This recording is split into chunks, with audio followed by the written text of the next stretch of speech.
ఈరోజు నీ దీనస్థితిని సమాజం చూస్తుంది, చూడని. ఈరోజు నీ లేమిని, నీ అవమానాన్ని, నీ కొరతని, నీ కొదువని, నీ దరిద్రతను సమాజం చూసి నవ్వుతుంది, నవ్వని, చూడని. కొంతమంది అయ్యో పాపం అంటుంటే, కొంతమంది వీళ్ళకింతే జరగాలని ఎగతాళి చేస్తుంటే, రెండు నడవని నడవని నడవని నడవని నడవని. నువ్వైతే ఆయన వైపు చూడు. దేవునికి స్తోత్రం కలుగును గాక. నువ్వే వైపు చూస్తావు? నువ్వైతే ఆయన వైపు చూడు. ఈ సన్నివేశాలు జరగాలి, అంతే, జరగని. నవ్వేవాళ్ళు నవ్వాలా? నవ్వనియండి. కొంతమంది నవ్వుతున్నారని వీళ్ళు ఏడుస్తుంటారు, వాళ్ళు నన్ను ఎగతాళి చేస్తున్నారని వీళ్ళు ఏడుస్తుంటారు, వాళ్ళు నన్ను ఇట్లా కించపరుస్తున్నారని వీళ్ళు ఏడుస్తూ ఉంటారు. ఏడవద్దు, అస్సలు పట్టించుకోవద్దు, దాన్ని హృదయంలోకి తీసుకొని కృంగిపోవద్దు. వాళ్ళు నిన్ను చూసి నవ్వుతున్నారా లేదా నవ్వారని ఎవరి ద్వారా అయినా నీకు తెలిసిందా? సంతోషించు. దేవునికి స్తోత్రం. రైట్, వెరీ గుడ్, నా దేవుడు కార్యం చేయబోతున్నాడు. ఎందుకు? నీ ఎడల దేవుడు చేసే అద్భుతము ప్రజలు చూచినట్లు ముందు బాణలు ఏం కావాల్సి ఉంది? ఖాళీ కావాల్సి ఉంది. దేవునికి మహిమ. ఏం కావాలి ముందు? ఖాళీ.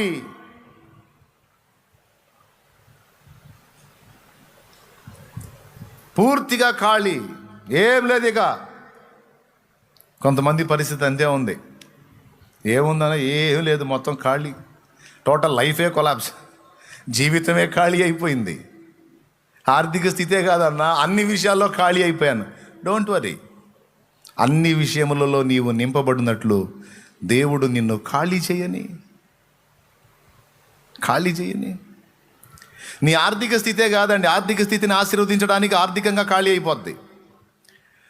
అలాగే వ్యక్తిగతంగా నిన్ను ఆశీర్వదించి అనేకులకు దీవెనకరమైన పాత్రగా నిన్ను చేయడానికి దేవుడు నిన్ను కూడా ఖాళీ చేస్తాడు. వట్టి పాత్రగా అయిపోయేటట్టు అనుమతిస్తాడండి. నీ జ్ఞానం, నీ తెలివితేటలో, నీ పాండిత్యం, నీ పనితనం, టోటల్ అన్నీ ఏది ఉపయోగించినా బుస్సే. చివరికి అన్నీ, ఒకప్పుడు నీ తెలివితేటలు, నీ జ్ఞానం, నీ పాండిత్యం, నీ మేధస్సు అన్నిటిని చూసుకొని మనం కాస్త పర్లేదని కాలర్ ఎగరేసిన నీకు, నీ తెలివితేటలు చూసి నీకే సిగ్గొచ్చేటట్టు చేస్తాడు. చివరికి అన్ని విషయాలు విరిగిపోయేటట్టుగా దేవుడు అనుమతిస్తాడు నీ లైఫ్లో. ఇది నిజం. ఎందుకంటే నువ్వు దేవుని బిడ్డవి, ఆయన రెక్కల కిందికి వచ్చావు, ఆయన చేత ఏర్పరచబడ్డావు, ఆయన ద్వారా విమోచించబడ్డావు. నీ మీద బోల్డ్ అంత ప్లాన్ ఉంది, ప్రణాళిక ఉంది, బోల్డ్ అంత ఉద్దేశాలు ఉన్నాయి నీ విషయంలో. కన్ఫర్మ్. మరి అవన్నీ నెరవేరాలంటే నీ శక్తితో కాదు, ఆయన శక్తితో కావాలి. నీ శక్తి ఖాళీ కాకుండా ఆయన శక్తితో నువ్వు నింపబడలేవు. మోషేని చూడండి, ఐగుప్తీయుల సకల విద్యలను అభ్యసించాడంట. ఐగుప్తీయుల సకల విద్యలను అభ్యసించి మాట్లాడుట యందు నేర్పరితనం కలిగి ఉన్నాడట. అన్నిట్లో పనోడు. 40 ఏళ్ళు. అప్పట్లో 40 ఏళ్ళు అంటే పూర్తి యంగ్స్టర్ అన్నమాట. మనిషి మామూలుగా లేడు, అన్ని విషయాల్లో పర్ఫెక్ట్గా ఉన్నాడు అన్నమాట. అయితే అదంతా మోషే స్వంత శక్తి, సొంత జ్ఞానం, ఐగుప్తు జ్ఞానం.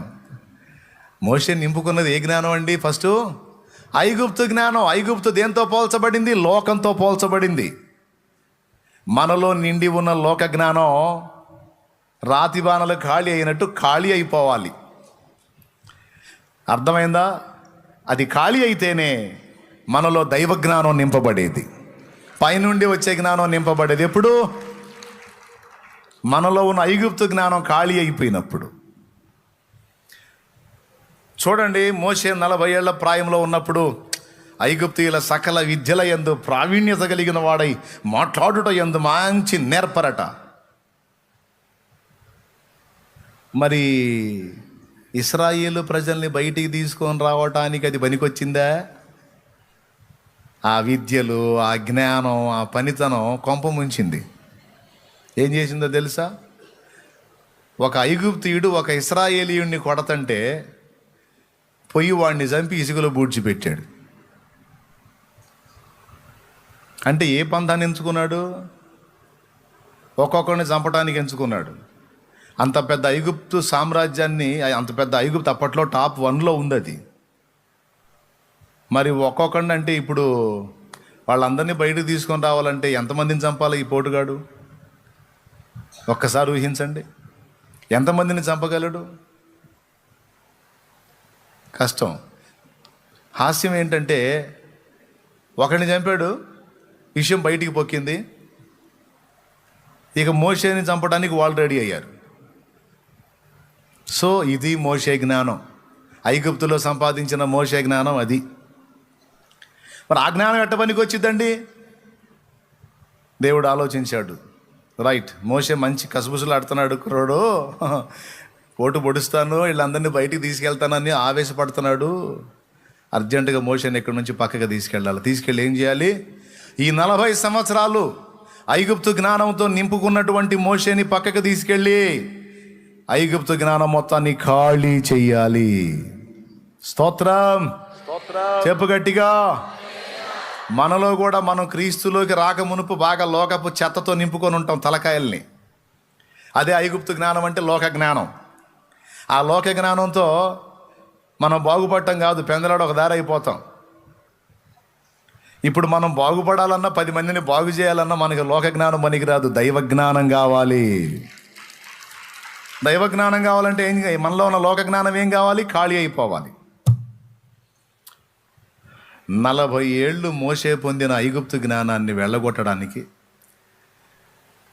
మిద్యాను దేశంలో 40 ఏళ్ళు పట్టింది దేవుడికి. క్లియర్గా ఉంది చూడండి సంఖ్య. 40 ఏళ్ళు మోషే తలకాయలో ఎక్కినటువంటి ఐగుప్తు చెత్త అంతా వెళ్ళగొట్టడానికి మిద్యాను తీసుకెళ్ళి అక్కడ 40 ఏళ్ళు ఉంచాడు. మొత్తం 80 ఏళ్ళు వచ్చినాయి. ఇప్పుడు 80 ఏళ్ళకి మొత్తం ఖాళీ అయిపోయాడు. అంతకుముందేమో దేవుడు పిలవకముందే వచ్చి ఇశ్రాయేలును రక్షించడానికి ట్రై చేశాడు. అంతకుముందు దేవుడు పిలవకముందే దూకాడు రంగంలోకి, అవునా? ఇప్పుడేమో అయ్యా దా నువ్వు ఐగుప్తుకి వెళ్ళాలి, ఐగుప్తుకి వెళ్ళి వాళ్ళని రక్షించాలి రా అంటే పిలిస్తే కూడా రానంటున్నాడు. ఒకటికి 4 సార్లు అడ్డం చెబుతాడు, ప్రభువా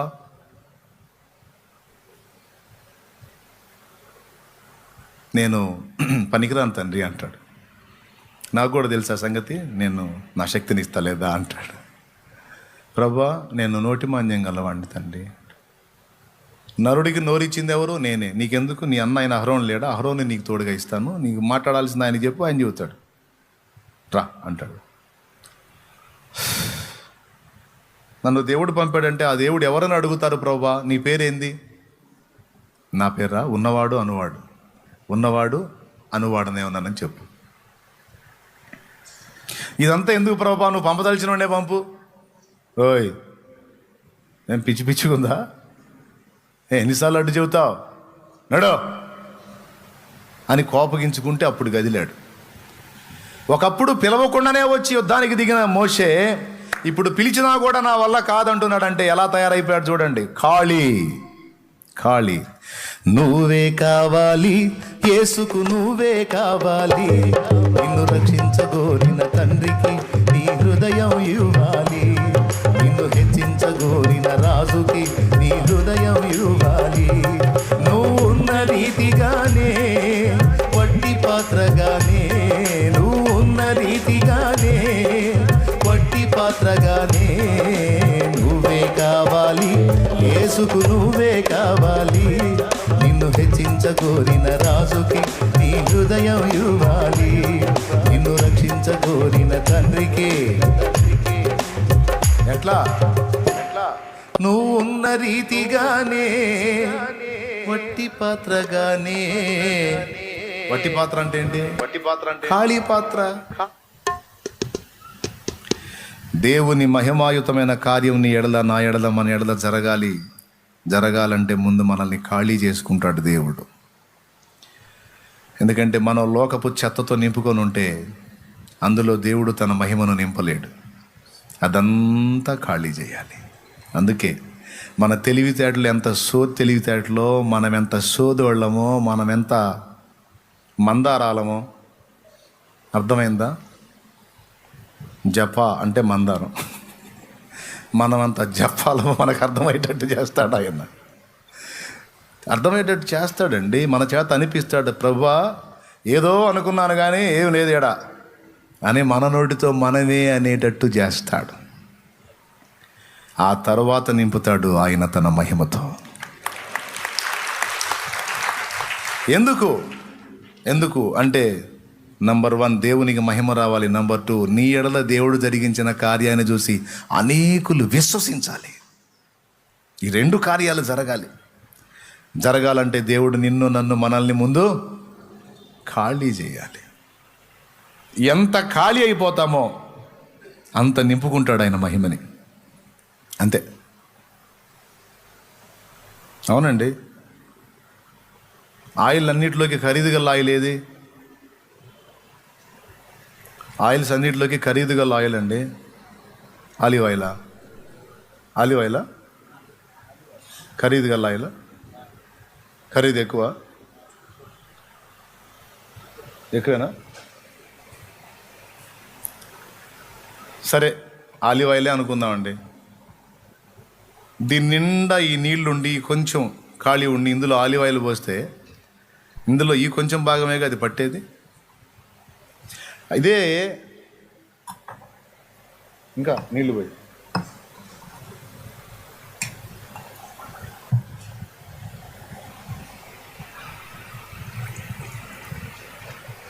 ఇదిగో ఇంత మాత్రం ఖాళీ ఉంటే ఈ కొంచెమే కదా మనం ఆయిల్ పోస్తే నిండేది అంతవరకే కదా.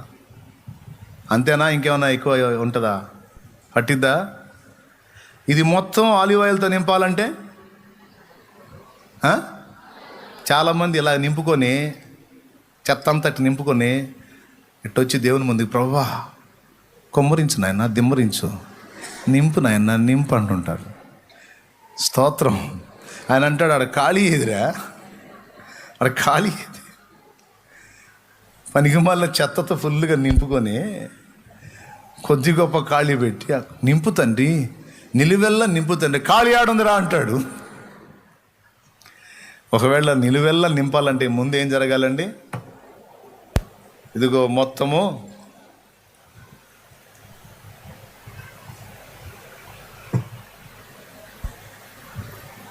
ఖాళీ చేయబడాలి. మొత్తం ఖాళీ అయిపోయింది అనుకో, ఇక ఇలా రావాలా, అయిపోయింది తండ్రి, ఇక మన సొంత తెలివితేటలు లేవు, తెలివితేటలు, జ్ఞానం, ఇతరుల సలహాలు అన్నీ అయిపోయినాయి. ఇప్పుడు ఒట్టి పాత్రగా అయిపోయా తండ్రి, ఖాళీ పాత్రను అయిపోయాను తండ్రి. ఆర్థికంగానే కాదు, జ్ఞాన విషయంలో, జీవితం విషయంలో టోటల్ బ్రతుకంతా ఖాళీ అయిపోయింది దేవా, ఒట్టి పాత్రగా అయిపోయాను తండ్రి, నీకు స్తోత్రం అని నువ్వు దేవుని ముందుకు వస్తే అప్పుడు నింపుతాడు నిన్ను. ఇక మొత్తం ఆలివ్ ఆయిలే, ఇక మొత్తం దేవుని మహిమే, దేవునికి స్తోత్రం కలుగునుగాక. హల్లెలూయా. మరి ఇప్పుడు మొత్తం దేవుని శక్తితో, దేవుని ప్రభావంతో, దేవుని జ్ఞానంతో నింపబడినట్లు మొట్టమొదట మనం కలిగి ఉన్నది ఏం కావాల్సి ఉంది? ఆ ఖాళీ చేసే ప్రక్రియ మనకు అర్థం కాదు. కూర్చొని ఏడుస్తూ ఉంటారు. ఒకప్పుడు బాగానే తెచ్చాగా తండ్రి, ఏంది నాయన నా బతికి ఎట్టయిపోతుంది, ఏం తండ్రి అసలు ఎందుకు చేస్తున్నావు నాయన, నువ్వు రచ్చిస్తావంటే మేము పగబట్టావే ఏంది నాయన, నన్నేంది ప్రభు ఇట్ట చేస్తున్నావు అని కూర్చొని మొత్తుకుంటూ ఉంటారు జనం. అది గొడవ. ఆయన అంటాడు, ఆయన ఏం మాట్లాడు, ముందు ఆయన ఖాళీ చేసే పనిలో ఉంటాడు. ఈ ఖాళీ చేస్తుంటే కుయ్యో మర్రో ఎందుకు చేశాడు ఖాళీ? ఏం ఆశించి చేశాడు అంటే నిన్ను ఆయన తన మహిమతో నింపాలనుకున్నాడు, నిన్ను మహిమపరచాలనుకున్నాడు, నీ ద్వారా ఆయన మహిమ తెచ్చుకోవాలనుకున్నాడు. నేనైతే నాయన ఏకాంతంగా పోయి చాలాసార్లు నాలాంటోడు ఒకడు బతికుంటాం అవసరం అంటావా? నాకై నేను పోతే నరకానికి పోతాను, ప్రాణం తీసుకుంటే ఆత్మహత్య ద్వారా నా ప్రాణం నువ్వు తీసుకోవచ్చు కదా దేవా అని ప్రార్థన చేశా. నన్ను చంపునాయనా, నా ప్రాణం తీసుకో, నా వల్ల కాదు ఈ బాధలని ప్రార్థన చేశా.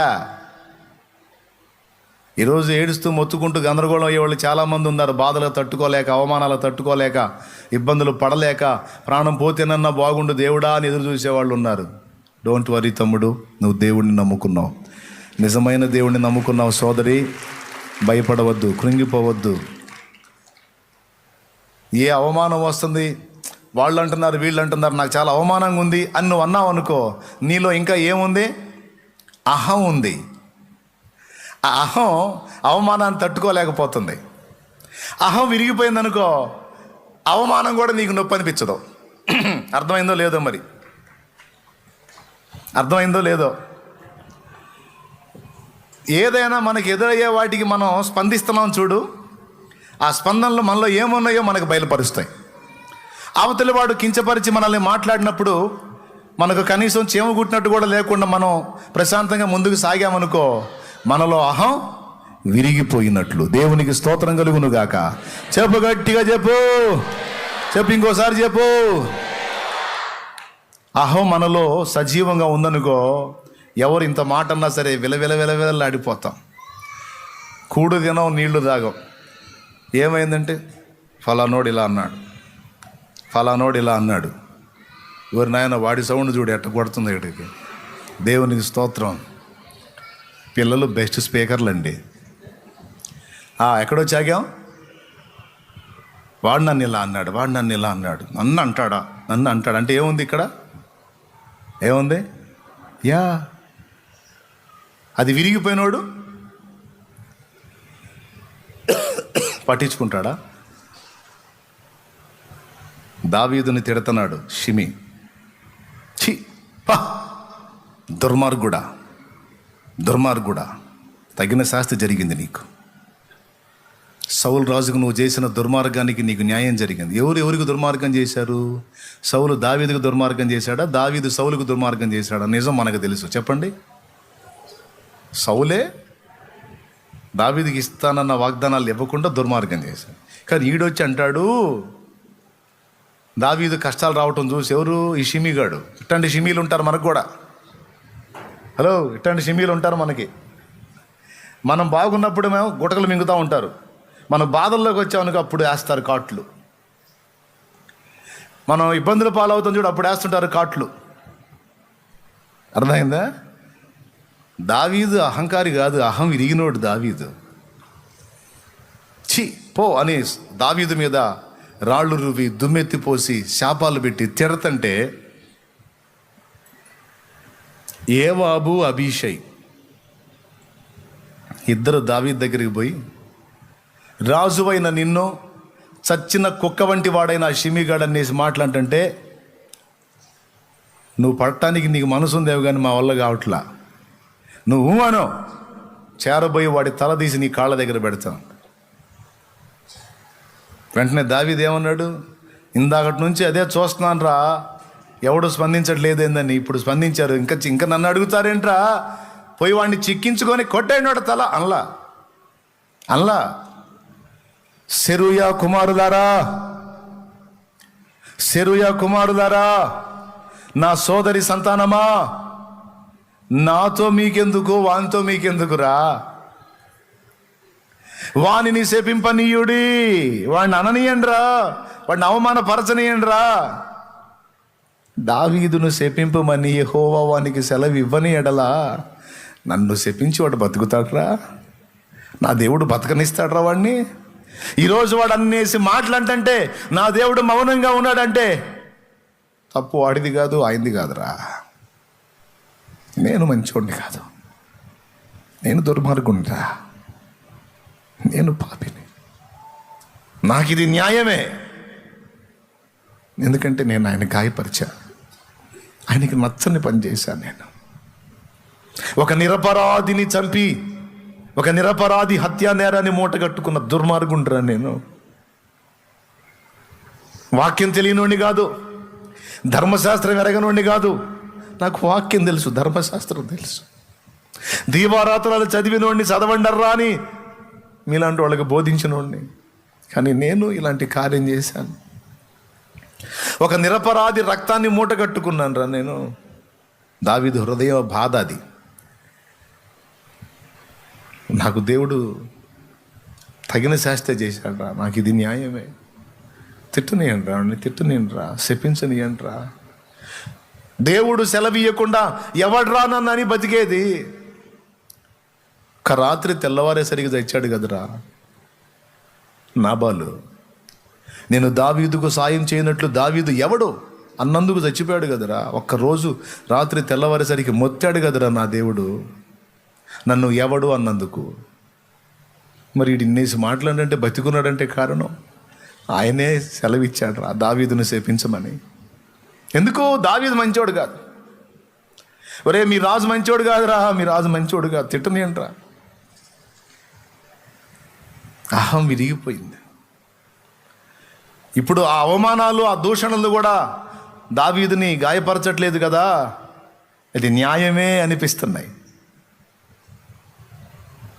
చివర్లో అంటాడు, వాడు తిడతా ఉంటే, వాడు అట్ట శాపాలు పెడతా ఉంటే నా మీద నా దేవుడికి కోపం పోయి మళ్ళా ప్రేమ పుట్టే ఛాన్స్ ఉందిరా, మళ్ళా దయగలిగే ఛాన్స్ ఉందిరా. వాడిని తిట్టనియండ్రా, వాళ్ళని అవమానపరచనియండ్రా. వాళ్ళు అవమానపరుస్తూ ఉంటే ఆయన బిడ్డనైన నన్ను, తన ప్రియమైన బిడ్డనైన నన్ను వాళ్ళు ఇట్లా దూషిస్తా, ద్వేషిస్తా, చండాలంగా మాట్లాడుతూ అవమానపరుస్తూ ఉంటే నా దేవుడికి ఒకవేళ నా మీద కనికరం వస్తే ఏం జరిగిందో తెలుసా? మళ్ళా తీసుకెళ్ళి నన్ను సింహాసనం ఎక్కిస్తాడ్రా. నేను తిరిగి సింహాసనం ఎక్కునట్లు వారిని తిట్టనియండి, తిట్టే వాళ్ళని తిట్టనియండి, ప్రచారం చేసుకునే వాళ్ళని చేసుకొనియండి, దూషించే వాళ్ళని దూషించనియండి. నాకేమి ఇబ్బంది లేదు, నాకేమి అహం నొచ్చుకోవట్లా. నా అహం విరిగిపోయింది. యెహోవా నా శ్రమను లక్ష్య పెట్టునేమో, వాడు పలికిన శాపమునకు బదులుగా యెహోవా నాకు మేలు చేయునేమో. మీరెందుకురా నాకు వచ్చే ధన్యత పోగొడతారు? వాడు ఫ్రీగా తిట్టి పెడతంటే నన్ను. దేవునికి స్తోత్రం. ప్రియులారా, ఎందుకు ఈ మాటలు చెప్తున్నానో తెలుసా? అవతలి వాడు ఒక మాట అన్నప్పుడు మనం గాయపడిపోతున్నామంటే మనలో అహం ఇంకా విరగలేదని అర్థం. అహం విరిగితే మనలో స్పందన ఉండదు. ఓకే దేవా, న్యాయమే, వాడు నన్ను తిట్టాడంటే న్యాయమే, అన్నాడంటే న్యాయమే, యోగ్యుడినే, యోగ్యురాలనే అన్నీ అనుమతించి మనం ఖాళీ అయ్యామో లేదో చూసుకుంటాడు ఆయన. పక్క అన్నిటిని అనుమతించి ఖాళీ అయ్యామో లేదో చూసుకుంటాడు. అయిపోయిందిరా, అన్నీ విరిగిపోయినాయి, వీడికి మొత్తం ఖాళీ అయిపోయాడు అనుకుంటే అప్పుడు నింపుతాడు తన మహిమ, తన కార్యాలు అప్పుడు స్టార్ట్ అవుతాయి. హల్లెలూయా, హల్లెలూయా. ఇప్పుడు చెప్పండి, దేవుడు మన ఎడల గొప్ప కార్యములు జరిగించి ఆయన మహిమ పొందినట్లు, మన దీన స్థితిని తిరిగి నార్మల్ స్థితికి దేవుడు తీసుకొచ్చినప్పుడు చూచిన వారు విశ్వసించినట్లు ఖాళీ చేయాలా లేదా? ఎంతమంది ఒప్పుకుంటారు? మరి ఖాళీ చేస్తుంటే అల్లాడిపోతారే, సణుక్కొని కొనుక్కొని సావో సావో బతుకో బతుకో అనుకుంటారే, సావన్న రావట్లేదు అనుకుంటారే. వద్దు, ఖాళీ చేయనియండి దేవుడిని. దేవా నీ దాసురాలనయ్యా, నీ దాసుడినయ్యా, కానీ అయ్యా నీవు నేల మట్టుకు తగ్గించబడుటను జనం చూడాలి, చూడాలి, చూడాలి, చూడాలి, చూడాలి, చూడాలి. తిరిగి నిన్ను దేవుడు ఆశీర్వదించి హెచ్చించినప్పుడు ఆ నవ్విన నోళ్ళు వెళ్ళబెట్టాలి.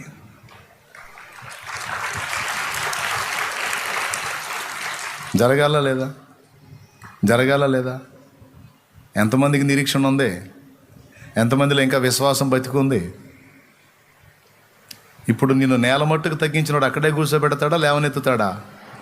పెంట కుప్పల మీద నుండి బీదలను పైకెత్తువాడు. ఎక్కడి నుండి? నేల నుండి దీనులను దరిద్రులను పైకెత్తువాడు, అక్కడి నుండి లేవనెత్తువాడు. అక్కడ కూర్చోబెట్టడు, ఖచ్చితంగా లేవనెత్తుతాడు, లేవనెత్తి స్థిరపరుస్తాడు. మనల్ని అలా దీనస్థితికి తీసుకెళ్ళకపోతే ఎందుకు అలా తీసుకొస్తాడో చెబుతాను. లోకపు చెత్తతో నిండి ఉన్నాం. నేను బ్లంట్ భాషలో వాడుతూ ఉంటాను అప్పుడప్పుడు. మిడిమాలం, నడమంత్రం అని ఉంటాయే, అవి బాగా నెత్తినండి ఎక్కువ ఉంటాయి తమ్ముడు, మనకు బాగా ఎక్కువ ఉంటాయి, నా క్షణానికి అంటుంటాయి. అవి మనకి ఈ అనుభవాలు చూపించకుండా అలాగ పైకి ఎత్తేసాడు అనుకో, అమ్మో మన మిడివేలం దెబ్బకి ఎవడు తట్టుకోలేడు. ఇక మన నడమంత్రం దెబ్బకి అసలు ఎవడు తట్టుకోలేడు. అందుకనే మనల్ని ఆయన ఆశీర్వదించగోరినప్పుడు నేల మట్టుకు దించుతాడు, నేల మట్టుకు తగ్గిస్తాడు. ఇక నడమంత్రాలు, మిడిమేలు, అహాలు, అహంకారాలు, కారాలన్నీ ఏంటి ఏం చేస్తాడు?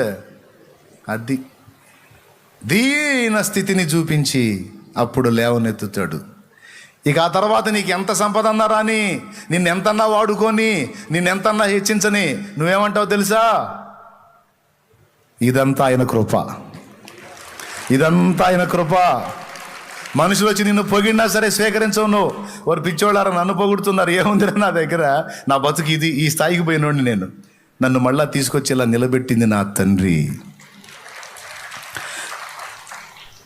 అంతకుముందు దేవుడు నిన్ను విరగొట్టక ముందు నిన్ను జనం పొగుడుతుంటే ఈ మీసాలు ఇట్టు తిప్పుతుంటావు. ఏందనుకున్నాం మరి అంటుంటావు. ఇప్పుడు తెప్పవు. దేవుడు నిషాదించి మళ్ళీ లేవనెత్తాడు చూడు, అప్పుడు తెప్పవు. అప్పుడు జనం వచ్చి నువ్వు ఎంత అంటే నేను కాదు ప్రభు అంటుంటా. దేవునికి స్తోత్రం కలుగును గాక. ఎంతమందికి అర్థమైంది సోదరులు? నిజంగా అర్థమైందా? సేవకులకైనా ఇదే పద్ధతి.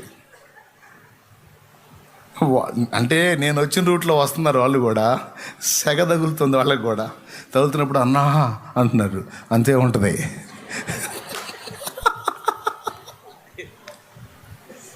అన్నా అంతే ఉంటుంది. వచ్చా అదే దారిలో వచ్చా, వస్తున్నారుగా రండి, ఏం కాదు, ఏం కాదు, ఆయన ఉన్నాడు. అవసరాన్ని బట్టి అగ్ని వంటి శ్రమలు కలుగుచున్నవని తెలిసి కలత చెందబోకు.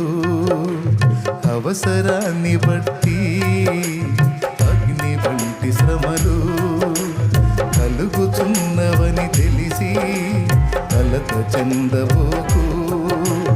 నిన్ను పిలిచిన దేవుడు నమ్మదగినవాడు, శోధనలో నిన్ను విడిచిపెట్టిపోడు.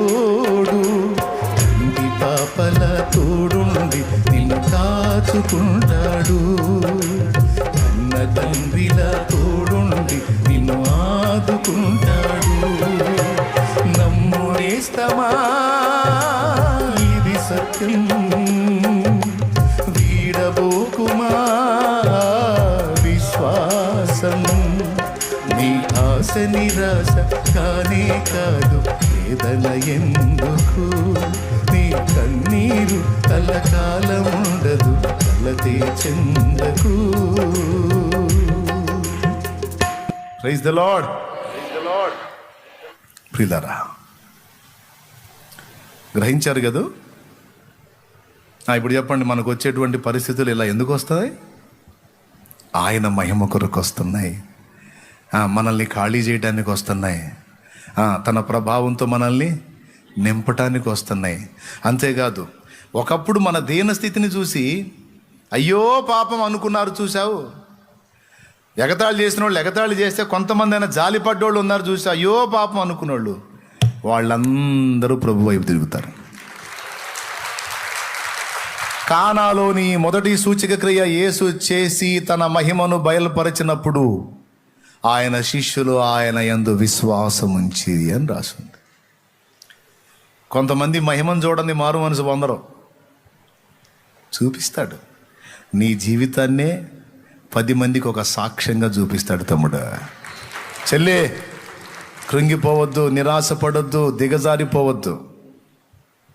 ఓదార్పు కోసం చెప్పట్లా, ఏదో మీ కన్నీళ్ళట తుడవటానికి చెప్పట్లా, ఉన్న సంగతి చెప్తున్నా, దేవుడు చెయ్యబోతున్న సంగతి చెప్తున్నా. నా హృదయంలో దేవుడు చిన్న వాక్కు చెప్తున్నా. నేను ఇక్కడ కూర్చున్న మీరే కదా, లైవ్లో వేలాది మంది ఉంటారు, తర్వాత వేలాది మంది చూస్తారు. ఎవరిని ఉద్దేశించి నా తండ్రి ఈ మాటలు మాట్లాడుతున్నాడో వారు ఖచ్చితంగా ఈ వాక్కును పొందుకుంటారు యేసు నామములో. హల్లెలూయా. మోషే ఖాళీ చేయబడకుండా దేవుని శక్తిని, జ్ఞానాన్ని, బలాన్ని పొందలేడు. ఐగుప్తు రాజు ఆహాన్ని దించి అంత పెద్ద ఇశ్రాయేలు జనాంగం మొత్తాన్ని బయటికి తీసుకొని రావాలంటే మోషే ఎక్కించుకున్న ఐగుప్తు జ్ఞానం చాలదు, అది లోక జ్ఞానం పనికి రాదు. ఐగుప్తు రాజుని శాసించాలంటే లోక జ్ఞానానికి మించిన దైవ జ్ఞానం కావాలి. ఎందుకంటే ఐగుప్తు రాజు దగ్గర మోషేకి విద్య నేర్పిన గురువులు ఉన్నారు. ఒకవేళ మోషే వెళ్ళి తన ప్రతాపాలు అక్కడ చూపించడానికి ట్రై చేస్తే అంతకు మించిన ప్రతాపం కలిగిన గురువులు అక్కడ ఉన్నారు. అసలు మోషేకి చదువు నేర్పింది వాళ్ళేగా. వాళ్ళెట్ట బతకనిస్తారు మోషేని? అందుకని మోషేని పక్కగా తీసుకొచ్చి 40 ఏళ్ళు ఖాళీ చేసి దేవుడు తన శక్తితో, జ్ఞానంతో, మహిమతో నింపి ఐగుప్తుకు పంపిస్తే మోషే చేసిన కార్యాలు ఐగుప్తు మంత్రగాళ్ళు కూడా కొన్ని చేసి ఫస్ట్ టైం అనుకున్నారు, మా దగ్గర నేర్చుకొని పోయి మా మీదే ప్రయోగిస్తున్నావే నువ్వు. మోషే కర్రల్ని పాముల్ని చేయటం, నీళ్ళని రక్తంగా మార్చటం, ఈ ముచ్చట్లన్నీ మాకు కూడా వచ్చు అని వాళ్ళు చేశారు. చివరికి ఐగుప్తు ధూళిని మోషే కొట్టినప్పుడు అది వారి శరీరంలో, వారి తలల మీద పేలైంది చూడు, పేలు. ఆ పని వాళ్ళు కూడా చేయడానికి ట్రై చేస్తే అది వారి వల్ల కాల. అప్పుడు అన్నారు, రాజా రాజా మోషేది మాంత్రిక విద్య, మాలాంటి విద్య అనుకున్నాం కానీ కాదు, మోషే పక్షాన దేవుడు ఉన్నాడు. మోషే పక్షాన కార్యము చేయుచున్నది దేవుని వ్రేలో. దేవుని వ్రేలు అంటే అధికారము దేవునిది. ఇప్పటిదాకా మా దగ్గర నేర్చుకున్న విద్యలు ప్రదర్శిస్తున్నాడు అనుకున్నాం, అందుకే ఎదురు తిరిగాం. కానీ ఇప్పుడు అర్థమవుతుంది, మోషే కలిగి ఉన్నది మాలాంటి మాంత్రిక విద్య కాదు సుమా. సాక్షాత్తు ఇశ్రాయేలీల దేవుడైన యెహోవాయే మోషే పక్షాన ఉన్నాడు. అమ్మో, అది దేవుని వేలు. దానికి ఎదురెళ్ళావంటే అవుట్. అర్జెంటుగా వాళ్ళని పంపించేసాయి. ఎవరి వేలు కనపడితే దిగింది వాళ్ళకి నిష. దేవుని వేలు కనపడాలంటే మోషే తన కలిగి ఉన్నది ఏం కావాలి? అది రహస్యం.